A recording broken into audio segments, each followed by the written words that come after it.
가족 여러분 안녕하세요. 모처럼 강의 컨텐츠로 돌아왔습니다. 너무나 무더운 그런 계절입니다. 혹서의 계절 8월이라고 이야기하죠. 혹서, 정말 혹독한 더위란 뜻인데요. 이 서 같은 이 단어는 말 그대로 이 태양 아래에 이제 사탕나무가 너무 더워서 흘러내리고 있다라는 그런 한자입니다. 이 혹독한 더위를 많은 사람들이 피하죠. 그래서 피서 간다라고 이야기하는데요. 어떻게 피서 다녀오셨나요?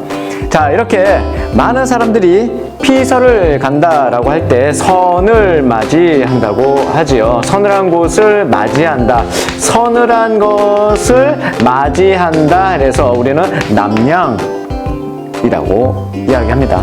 자, 많은 미디어 매체물에서 남양 특집이 쏟아져 나오는 때입니다. 드라마, 영화, 소설 등등 말이죠.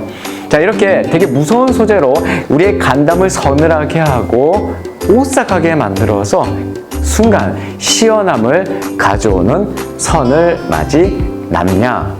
자, 이처럼 공포물들은 대체로 자신이 속해 있는 문화권에서 공유되고 있는 죽음이랄까 혹은 사후세계에 대한 그런 인식이 반영되어서 나타나고 있습니다. 몇 가지만 소개해볼까요? 우리나라를 대표한 뭐가 있죠? 입에 칼을 물고 케찹 뿌리고 처녀 귀신, 꼬리가 9개 달린 여우, 구미호, 또 도깨비 등등이 우리나라의 대표적인 공포물이겠고요.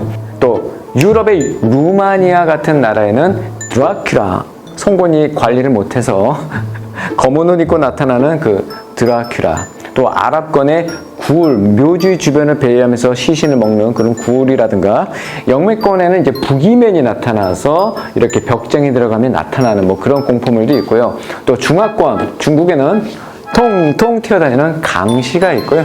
요즘에는 또 일본의 텐구라든가 또 좀비, 부두교 문화권의 좀비, 죽은 그 시체가 다시 부활해서 주술사에게 영혼이 뽑힌 채 돌아다닌다는 뭐 그런 소재들이 공포물의 대략적인 소재입니다. 자, 전현무라는 아나운서 출신의 방송인이 있습니다.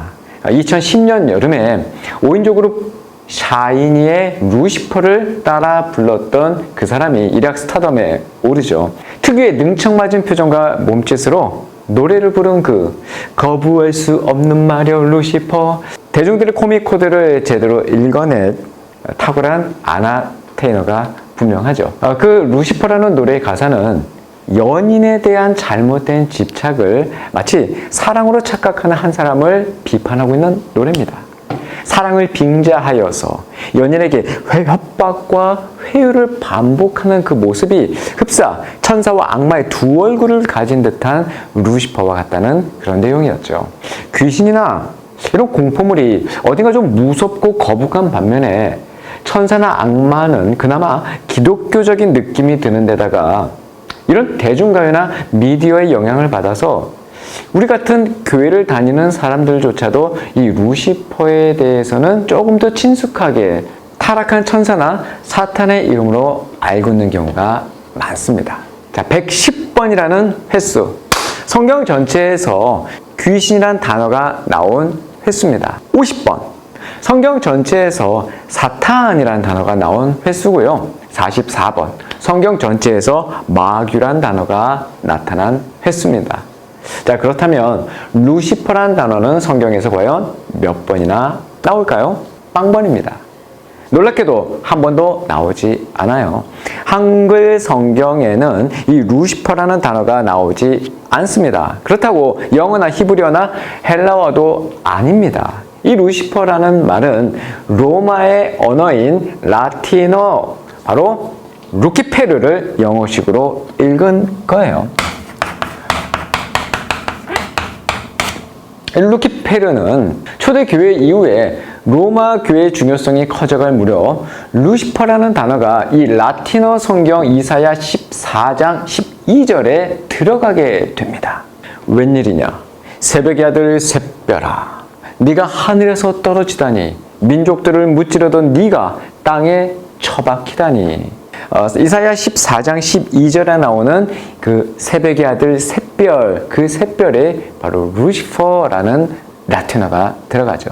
루시퍼의 어원은 빛이라는 뜻의 럭스, 그리고 가져오다라는 뜻의 페리, 이 페리가 합성된 단어입니다. 그 무슨 뜻이겠어요? 빛을 가져오다, 즉 빛을 가져오는 자라는 뜻입니다. 다시 말하면 이 루시퍼는 사탄의 이름이 아니라 바로 금성이라는 뜻이에요. 샛별이라는 뜻입니다. 계명성이라는 뜻입니다. 마지막 모닝스타, 새벽별이란 뜻이에요. 아주 평범한 단어입니다. 이 평범한 단어 루시퍼가 사람들에게 사탄의 이름으로 인식된 것은 절대적으로 유다서 6절 말씀과 이사야 14장 말씀에 대한 잘못된 해석 때문이에요. 유다서 6절 말씀 보면 또한 자기의 처음 지위를 지키지 않고 처소를 떠난 천사들을 큰 날의 심판 때까지 영원한 사슬에 묶어 어둠에 가두셨습니다 라는 말이 나오거든요. 이 유다서에 나타난 사탄에 대한 언급과 이사야에 나타난 그 샛별 계명성에 대한 유사성을 오해한 것입니다. 그러나 이사야 14장의 내용은 어느 뭐로보나 바벨론을 향한 하나님의 준엄한 심판 메시지였어요. 모든 영화를 누리던 바벨론 왕이 자신의 그 교만으로 인해서 하나님께 받게 될 그 형벌을 묘사하고 있는 그 이상, 그 이하도 아닙니다. 다른 선지서에서도 흔히 발견할 수 있는 이방 왕에 대한 심판의 선언이었을 뿐이에요. 그런데 문제는 초대 교부들이었습니다. 샛별이 사탄을 은유한 것이라고 주장한 사람들이 있었다는 거예요. 제롬, 터툴리안, 오리겐 같은 교부들이 그랬고 영국의 대시인이었던 존 밀턴도 신라권, 아시죠? 청소년 문학 필수 작품인데 이 신라권이라는 작품에서도 샛별을 사탄으로 지칭했어요. 그렇게 후대 사람들에게 고착되면서 이사야 14장의 바벨론 왕이 사탄을 나타내는 것으로 여겨지게 된 것이죠. 그래서 결국 루시퍼가 사탄의 이름인 것처럼 알려지게 된 것입니다. 장로교의 창시자 존 칼빈이 자신의 걸작 칼빈 성경 주석에서 이렇게 말합니다. 이 구절을 사탄으로 보는데 이는 무식의 소치다. 앞뒤 문맥을 따를 때 이 구절은 어디로 보나 바벨론 왕과 관련된 언급이 명백하다. 성경 구절을 대수롭지 않게 읽거나 문맥에 무관심하다 보면 그런 실수를 흔히 범한다 라고 말이죠. 현대 성경 주석가들도 이 주장을 지지하고 있어요. 한마디로 초대 교부 몇 명의 그 근거 없는 해석 때문에 루시퍼가 사탄의 명칭이 된 이 어처구니 없는 상황.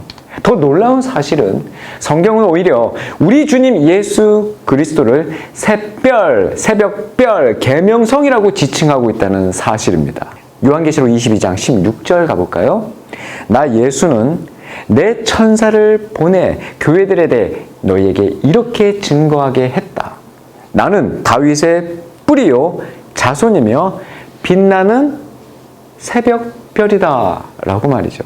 성경을 문맥 안에서 정확하게 읽고 그 내용에 대해서 잘 숙고한다면 이사야 14장 바벨론 왕에 대한 그 말씀의 내용을 근거로 사탄의 이름을 도출해낼 수는 없는 것입니다. 따라서 사탄의 이름을 루시퍼로 알고 있는 것은 전적으로 잘못된 성경 해석에서 나온 오해의 소치예요. 그래서 우리는 성경 말씀을 읽고 해석할 때마다 더욱 겸손하게 진리의 성령님께 조명해달라고 기도해야 합니다. 무더위 속에서 정신을 차릴 수 없을 정도로 만사가 귀찮을 이럴 때일수록 더더욱 정신을 차리고 깨어 있어야 한다는 이유죠. 그것은 바로 원수 마귀가 지금도 웡웡 우는 사자처럼 두루다니며 삼킬 사람들을 찾아다니고 있다는 것이에요. 8월의 한여름, 잠 못 이루는 이 열대야에 무더위와 싸워보겠다고 공포물 앞에 앉아있을 것이 아닙니다. 오히려 폭포수와 같은 주의 말씀 앞에서 시원한 성령의 샤워를 해보는 것이 어떨까요? 진짜 우리의 싸움은 혈과 육에 대한 것이 아니라 권력들과 권세들과 이 어둠의 세상 주관자들과 하늘에 있는 악한 영들에 대한 것이니까 말이죠. 청신호 가족 여러분, 다음 시간에 봬요.